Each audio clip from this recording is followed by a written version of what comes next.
Semling, congratulations. Coach, my first thought was, Superior's good. They gave you a heck of a battle up there. You're coming off that disappointment from Wednesday. How would your guys react? I guess we found out. Yeah, I was real sure that we were going to come out and play well, Scott. I can't lie, can't say that I didn't sleep that well last night, but I just felt like our guys have that kind of character, and they wanted to make a statement about, Wednesday night and just come out and make sure that we took care of business and made sure it was clear to everybody else. And that's all you can ask for as a coach. The guys handled everything the right way. Didn't feel sorry for themselves, no excuses. Just came back to work on Thursday and Friday, and we saw a team that was resilient and hungry and tough to get back on the floor on Saturday. No question about it. Outstanding defense once again. First of all, you held Superior to 14 points in the first half. They didn't shoot well, but they didn't get uncontested shots either, and that's part of the reason.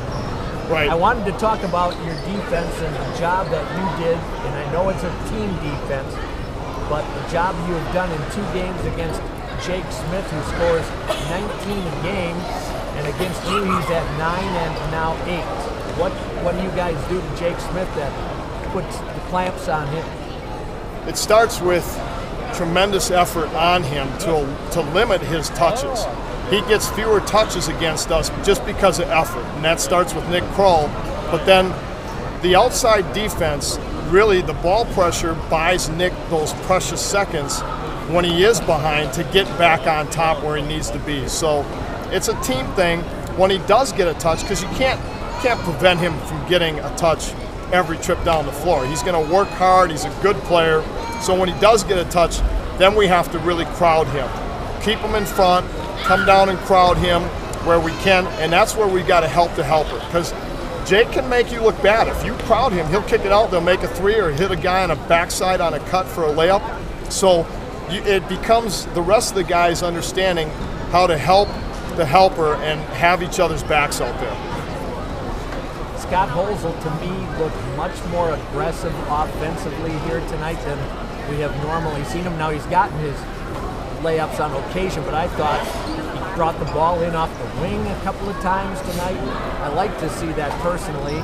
Have you guys been talking with Scotty? Yeah, it's just uncomfortable for Scott and for Nick sometimes, because people are trying to crowd us. They're trying to help long, help long on Mo and on perhaps Lou or another scorer on the floor, whether it's Danny or Jared or Ross or whoever. So it's just awkward and uncomfortable, and we got to keep simulating that in practice until we have the answers. And we have tried some different things, but I trust that those guys, will just, the mindset and the attitude that I'm going to make you pay for not guarding me. That's a lot of it. It starts there, and we're working hard in practice with both of those guys on that kind of stuff. Coach, you had a huge rebounding advantage here tonight. We don't often talk about the rebounding aspect of your game. I'm pretty sure Stevens Point has never had the individual rebounding champion of the league in the entire history. Well, I think we might have got it, Jack and Justin's. No, I don't think we did. I don't know. We'll have to go back and check. No, he could have. But this is a good segue. I've got Justin Fryer with me, and I'm going to comment on your question, Scott, because I do think this gives us a chance to be a really good team in postseason, in the WIAC tournament and the NCAA, because so often it comes down to getting second chances and eliminating any second chances of your opponent. To take away, they get one shot and they're done. And so I'm excited about that component that this team has, and we're selling these guys that's going to be a difference down the stretch. So, but I recall back, Jack and Justin, what year did you guys graduate? Your senior year, Justin, what was that? 93. That long ago? Yeah. Wow.